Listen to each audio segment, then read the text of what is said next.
Toxic அப்படிங்கிற படம் ஒட்டுமொத்த தமிழகமும் எதிர்பார்க்குதா அப்படின்னு கேட்டால் வேர்ல்டு வைடாக எதிர்பார்க்கக்கூடிய ஒரு படம்.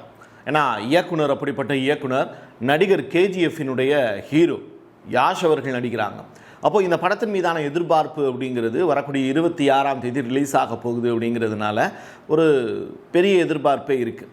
பட் இதுக்குள்ளே என்ன இருக்குது அப்படிங்கிறது தான் இப்போ நம்ம வீடியோவாக பார்க்க போகிறோம். டாக்ஸிக்கினுடைய யாஷ் எதிர்காலம் இந்த படத்தோட முடிய போகுதா? ஒன்று, இயக்குனருடைய கொள்கை அப்படிங்கிறது இங்கே கவர்ச்சி மட்டும்தானா? அப்போ என்ன உள்ளே வச்சுருக்காங்க, ஏன் இவ்வளவு வச்சுருக்காங்க அப்படிங்கிற கொஸ்டின் மார்க்கு. அதில் என்னெல்லாம் இருக்குங்கிறது தான் இப்போ நம்ம டீகோட் பண்ண போகிறோம். டீட்டெயில்டாக பேசுவோமா? வாங்க பார்க்கலாம் உறவுகளே. இது பிரசாத் சிக்னேச்சர். உங்களுடைய தொழில் சம்பந்தமான விளம்பரங்களை நமது சேனலில் ஒளிபரப்ப உங்களுக்கான அருமையான வாய்ப்பு. பெரிய வயதுடையோருக்கான ஒரு தேவதை கதை, அதுதான் இந்த டாக்ஸிக் அப்படிங்கிற வார்த்தைக்கான அர்த்தமாக சொல்லப்படுது. சரி, இந்த படம் இப்போ ரிலீஸ் ஆக போகுது அப்படின்னா 26 ஜூலை 2026. யாஷ், நயன்தாரா, கியாரா அத்வானி, அதுக்கு பிறகு ஹூமா குரூசி அப்படிங்கிற முக்கியமான நடிகள், முன்னணி நடிகைகள்லாம் இதில் பார்ட்டிசிபேட் பண்ணுறாங்க.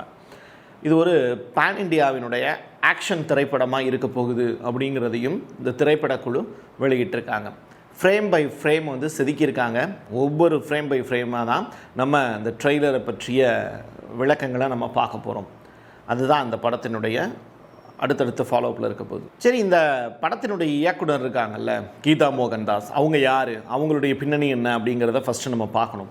அவங்க மூத்தன் அப்படின்னு சொல்லிட்டு 2019 ஒரு திரைப்படம் எடுத்திருக்காங்க. அந்த படம் அப்படிங்கிறது 2 மொழிகளில் வெளியான ஒரு நாடக திரைப்படம், ஒரு ட்ராமா மாதிரி இருக்கும்.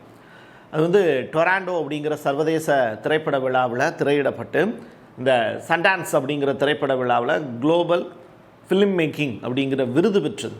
அந்த அளவிற்கு ஒரு நல்ல படம் அப்படின்னு சொல்கிறாங்க. ரைட்டா? இது ஒரு பக்கம்.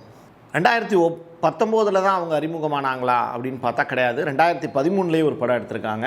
அதுக்கு பேர் தான் லயர் டயஸ் அப்படிங்கிற ஒரு படம். இது மாதிரி ஹாலிவுட்லேயும் இதே தலைப்பில் ஒரு படம் வந்தது, அது ஒரு பக்கம். பட் இவங்க வந்து பார்த்திங்கன்னா ஒரு சமூக அரசியல் சார்ந்த ஒரு இந்தி திரைப்படமாக இதை எடுத்திருந்தாங்க.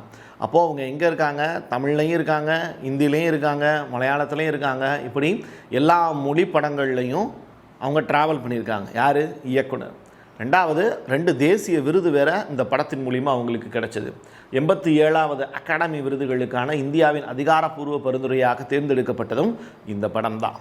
சரி, இப்போது இவங்க எப்போ அறிமுகமானாங்க இந்த டைரக்டர் கீதா மோகன்தாஸ் அப்படிங்கிறவங்க அப்படின்னு சொல்லி பார்க்கும்போது, ஒரு சர்வதேச தேசிய திரைப்பட விருது வழங்கக்கூடிய விழாவில் திரையிடல் அப்படின்னு இருக்கும் படத்தை. அதில் வந்து பார்த்திங்கன்னா இவங்க 2009 இவங்க தயாரித்திருக்கக்கூடிய குறும்படம் ஒன்றை வெளியிட்டாங்க. அதில் இவங்களுக்கு நல்ல பேர் கிடைச்சதற்கு பிறகு தான், அதற்கு பிறகு ஒரு சினிமோட்டோகிராஃபர் ஒருத்தர் அவரை வந்து திருமணம் பண்ணிக்கிட்டாங்க. அவரோட சேர்ந்து டெக்னிக்கலையும் கற்றுக்கிட்டாங்க. ஸோ ஒன்று, கதை நல்லா எழுதுகிறாங்க, திரைக்கதை நல்லா அமைக்க தெரியுது, நல்லா வசனகர்த்தாவாகவும் இருக்காங்க. அடுத்ததாக ஒரு நல்ல கேமராமேனையும் கூட சேர்த்துக்கிறாங்க, அவரையே திருமணமும் பண்ணிக்கிறாங்க. போதுமா? டைரக்ஷன் எல்லாம் கம்ப்ளீட் ஆகிடுச்சு. அடுத்தடுத்து படங்களை இயக்கிட்டே இருக்காங்க. ஆனால் இதை தாண்டி அவங்க ஒரு படம் ஒன்று நடித்தாங்க. அதுதான் இந்த நலத்தமயந்தி அப்படின்னு ஒரு படம். அது தமிழில் வெளியாக இருந்தது. இவங்க தான் ஹீரோயின். இவங்க இந்த படம் ரிலீஸ் ஆகும்போது எதுக்கடா அந்த படத்தை எடுக்கிறாங்க அப்படின்னு தான் இருந்தது. பட் கீதா மோகன்தாஸ் அதில் நடிச்சிருக்காங்க. அது ரொம்ப முக்கியமானது. ஸோ 2003ஆம் ஆண்டே இவங்க என்ன பண்ணியிருக்காங்க? கமலஹாசனுடைய தயாரிப்பில் இவங்க வெளியில் வந்திருக்காங்க. அப்படின்னா இவங்க யாராக இருப்பாங்க? கண்டிப்பாக ஒரு உயர் சாதி சமூகத்தை சேர்ந்தவங்களாக இருப்பாங்கங்கிறத நீங்களே புரிஞ்சுக்கலாம். தொடர்ச்சியாக இந்த படத்தில் வந்து ஒரு தமிழ் பேசக்கூடிய ஒரு சமையல்காரராக மாதவன் வந்து நடிச்சிருப்பார். அவங்கள கேஸில் மாட்டாமல் இருக்கிறதுக்கு அவர் எப்படி தப்பிக்கணும் அப்படிங்கிறது தொடர்பான படம் அது. ரைட்டா? பெருசாக ஓடலை, பட் அந்த படத்தில் இவங்க நடிக்கவும் செஞ்சுருந்தாங்க. ரைட்டா? ஸோ கீதா மோகன்தாஸ் அப்படிங்கிற டேரக்டரை பற்றி நம்ம முழுமையாக தெரிஞ்சுக்கிட்டோம். அடுத்ததாக இப்போ அவங்க எடுத்திருக்கக்கூடிய டாக்ஸிக் அப்படிங்கிற படத்தை பற்றி நம்ம பேச போகிறோம். சரி, இப்போ இந்த பெண்ணியம் பேசக்கூடிய படமாக இது அப்படிங்கிற ஒரு கொஸ்டின் மார்க்கு. ஏன்னா ஃபெமினிசம் பேசுகிறவங்க தான் இந்த மாதிரியான படங்கள் எடுப்பாங்க. பட் பெண்களையே வெறுமன கவர்ச்சி பொருளாக மட்டுமே இந்த படம் பயன்படுத்தியிருக்கா அப்படிங்கிறது தொடர்பான விஷயம். நவீன கால ஆண்களுக்கு சவாலாக்கக்கூடிய பெண்களை பற்றிய படமா? ஆணுக்கு பெண் சிலைத்தவள் இல்லை, உன்னுடைய உடல் கூட இங்கே ஒரு ஆயுதம் தான் அப்படின்னு சொல்லக்கூடிய படமா? அதை தான் நம்ம இப்போது வரிசையாக பேச போகிறோம். வேறு ஹீரோவே கிடைக்கலையே அவங்களுக்கு இந்த மாதிரி படம் எடுக்கிறதுக்கு, எதுக்கு யாஷ் அப்படிங்கிற ஒரு நல்ல கலைஞனை காலி பண்ணுறதுக்கான வேலையை செய்கிறீங்க அப்படின்னு சொல்லிட்டு தான் கேட்க வேண்டியது இருக்குது. யாஷை வந்து இந்த படத்தில் நடிக்கிறதுக்கு எப்படி ஒத்துக்கிட வச்சாங்க அப்படின்னு தெரியல. பட் முழுக்க முழுக்க யாஷ் அப்படிங்கிற அந்த ஒரு கலைஞனை டோட்டலாக வந்து டவுன்ஃபால் பண்ணக்கூடிய படமாக இது அப்படிங்கிறதையும் நம்ம கேட்க வேண்டிய தேவை இருக்குது. அதுக்கான காரணங்கள்லாம் உள்ளுக்குள்ளே இருக்குது, பேசுவோம் நம்ம. ஸோ யாஷுங்கிற கலைஞனோட மார்க்கெட் வந்து இந்த இடத்துல உயரப்போகுதா, இல்லைன்னா என்னாக போகுது யாஷினுடைய எதிர்காலம், இதுதான் வந்து நம்ம அடுத்ததாக பேச போகிறோம். டாக்ஸிக் இதனுடைய போஸ்டரே பார்த்தீங்கன்னா ரொம்ப அட்டகாசமாக இருக்குது. ரெண்டாவது அவங்க ஆரம்பத்திலேயே சொல்லிடுறாங்க, எப்படி குழந்தைகளே வெளியில் போயிடுங்க, பேரண்ட்ஸ் நீங்கள் ஒரு குழந்தைகளோட அம்மாவா அப்பாவா நீங்களும் இதை பார்க்காதீங்க, grandparents make sure your kids stay away, உங்களுடைய பேர குழந்தைகளையும் தள்ளி வச்சுருங்க. ரெண்டாவது கிராண்ட் பேரண்ட்ஸ், எப்படி தாத்தா பாட்டி கொள்ளு தாத்தா பாட்டி இருக்கீங்கள, அவங்களும் இதை பார்க்கணும் அப்படின்னா உங்களுடைய சொந்த ரிஸ்கில் தான் நீங்கள் பார்க்குறீங்களே தவிர இதை பாருங்கன்னு நாங்கள் சொல்ல மாட்டோம் அப்படின்னு சொல்லிட்டாங்க. கிட்டத்தட்ட கோபிநாத் எடுத்திருக்கக்கூடிய ஒரு அவர் எழுதி எதுக்காக புத்தகம் வெளியிடுறோம் அப்படின்னே தெரியாமல் ஒரு புத்தகத்தை வெளியிட்டார். அந்த புத்தகத்தில் ஒன்றும் கிடையாது. அதனால தான் அந்த புத்தகத்துக்கான தலைப்பு வந்து ப்ளீஸ் தயவுசெய்து இந்த புத்தகத்தை வாங்காதீங்க அப்படிங்கிறது ஒரு தலைப்பு. அப்படி வச்சு வெளியிட்டார். ஆனால் அந்த புத்தகத்தை தான் அதிகமான பேர் வாங்கினாங்க, ரைட்டா? அந்த மாதிரியான ஒரு வர்த்தக ரிலேட்டடான ஒரு முயற்சியாக இது பார்க்கப்படுது. ஏன்னா இன்றைக்கி எதை பார்க்காதீங்கன்னு சொல்கிறாங்களோ அதை தான் இன்றைக்கி இருக்கக்கூடிய குழந்தைகள்லேருந்து பெரியவங்க வரைக்கும் பார்க்குறாங்க. அந்த வகையில் இது வர்த்தகத்துக்கான வார்த்தை தான். சரி, இதை அப்படியே எடுத்துகிட்டு போயிட முடியுமா அப்படின்னு சொல்லி பார்த்தா, ஒரு பெரிய கடற்கரையில் இருந்து இந்த ஷாட் வந்து ஓப்பன் ஆகுது.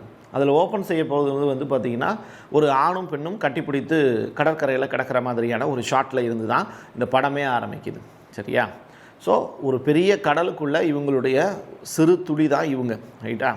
ஆனால் இவங்க என்ன செய்கிறாங்க, அதுதான் ரொம்ப முக்கியமானது. இப்போ இந்த சீன்லாம் ஒவ்வொரு சீன் பை சீன் டீகோட் பண்ண போகும்போது எல்லாமே இங்கே டபுள் மீனிங்காகவே தான் இங்கே வச்சுருக்காங்க. ரெண்டாவது வைக்கப்பட்டு இருக்கக்கூடிய காட்சிகளும் சிலது ரொம்ப ஓவர் கிளாமராகவே தான் இருக்குது. அதையும் நீங்கள் பார்க்கலாம். இது மாதிரியான காட்சிகள்லாம் வந்து இருமுகன் படத்தில் வந்து நயன்தாராவுக்கு வச்ச காட்சிகள் தானே அப்படின்னு சொல்லிட்டு கூட யோசிக்கலாம். ஆனால் அதையும் தாண்டி ஓவராக சில விஷயங்கள் வந்து போயிட்டுருக்கு. இப்போ நயன்தாராவோட ஃபேஸையும் யாஷனுடைய ஃபேஸையும் வச்சுருக்காங்க. பட் யாஷுக்கு ஒரு பெரிய விருப்பம் இருக்கிற மாதிரியான காட்சிகள்லாம் அதில் இருக்காது. வாலண்டியராக வந்து அவர் வந்து போகலை, அவங்கள தேடி தான் பெண்கள் வராங்க அப்படிங்கிற மாதிரியான காட்சிகள் தான் இங்கே அதிகமாக வச்சுருக்காங்க, ரைட்டா?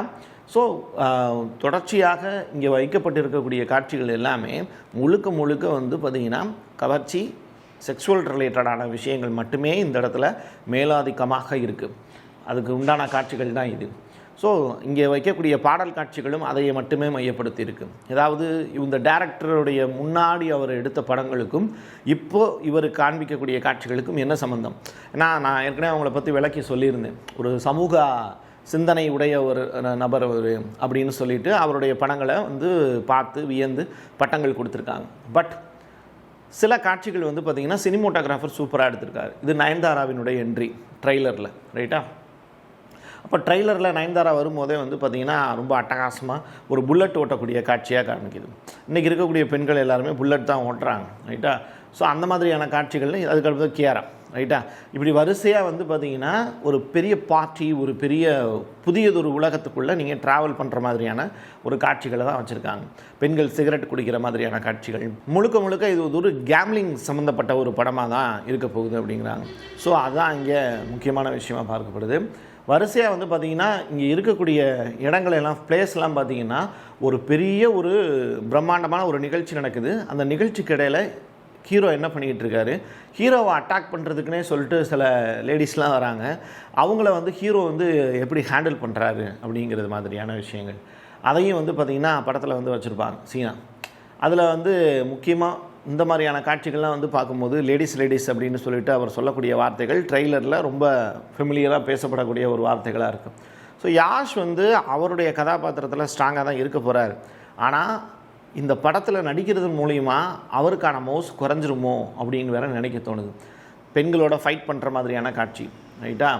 அந்த ஃபைட் பண்ணுற மாதிரியான காட்சியில் வந்து கடைசியாக வந்து பார்த்திங்கன்னா ஒரு சீன் வரும். இந்த இன்பிட்வீன் கேப்லேயே வந்து பார்த்திங்கன்னா ஃபைட் பண்ணிக்கிட்டு இருக்கும் போதே 2 பேரும் வந்து கண்ணடிக்கிற மாதிரியான காட்சிகள்லாம் வச்சுருப்பாங்க. 2 பேரும் ஃபைட் பண்ணுற மாதிரியான காட்சிகள் வச்சுருப்பாங்க. அதெல்லாம் எதுக்கு அப்படிங்கிறது தெரியல. ஸோ பெண்களோட எதுக்குடா இவர் சண்டை போட்டுக்கிட்டு இருக்காரு அப்படின்னு தான் கேட்க தோணுது. கடைசியாக வந்து பார்த்திங்கன்னா அந்த மாதிரியான ஒரு காட்சி ரைட்டா. ஸோ நீல் டவுன் போட்டு வந்து ஒரு பெண்ணை வந்து துப்பாக்கியால் வந்து அவர் சுட போகிறாரு அப்படிங்கிற மாதிரியான காட்சிகளாக இருக்கும். ஸோ இது எல்லாமே வந்து பார்த்திங்கன்னா ஃபுல் அண்ட் ஃபுல் வந்து டபுள் மீனிங் ரிலேட்டடான விஷயங்களாகவே தான் பார்க்கப்படுது. நடிகர்களும் சரி, இதனுடைய ப்ரொடியூசர்ஸும் சரி, எதற்காக இந்த படத்தை எடுத்தாங்க அப்படிங்கிறது தெரியல. பட் ஒரே ஒரு விஷயம் மட்டும் புரியுது. யாஷ் அப்படிங்கிற மனிதனுடைய அந்த எதிர்காலத்தை குலைக்கிறதுக்கு இந்த தமிழ்நாட்டில் கருவறையில் இருக்கக்கூடிய சில அயோக்கியவர்கள் இந்த வேலையை செஞ்சுக்கிட்டு இருக்காங்களோ அப்படின்னு. ஏன்னா அந்த கீத்து மோகன்தாஸ் அப்படிங்கிறவங்க படத்தில் நடிக்க ஆரம்பித்ததே கமலஹாசனுடைய ப்ரொடக்ஷனில் இருந்து தான் வெளியில் வந்திருக்காங்க. அப்போ இவங்க யார், என்ன பின்புலத்தோடு இருப்பாங்க, எதுக்கு யாஷ் அப்படிங்கிற ஒரு மனிதனை வச்சு இப்போ படம் எடுக்கிறாங்க, இவங்க எல்லாம் சேர்ந்து ஒரு மனுஷனை தூக்கி விட்றாங்க அப்படின்னா அவன் கண்டிப்பாக கீழே இறங்கிடுவான். அந்த மாதிரியான குரூப்ஸ் இவங்க ஈஸியாக காலி பண்ணி விட்டுருவாங்க. ஸோ யாஷினுடைய எதிர்காலத்தை சீர்குலைப்பதற்கான படமாகவே இது இருக்கும் அப்படின்னு ட்ரெய்லரை வச்சு நம்மளால் கணிக்க முடியுது.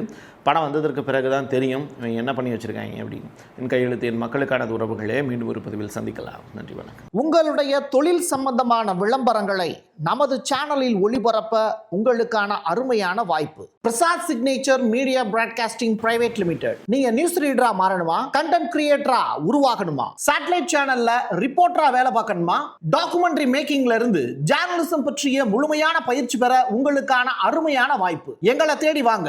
ஆன்லைன் மற்றும் நேரடி பயிற்சி வகுப்புகளும் சர்டிபிகேட் கோர்ஸாவே கத்துத்தரும். மீடியா துறையில் 10 ஆண்டுகளுக்கு மேல அனுபவம் உள்ளவர்கள் பயிற்சி கொடுப்பார்கள்.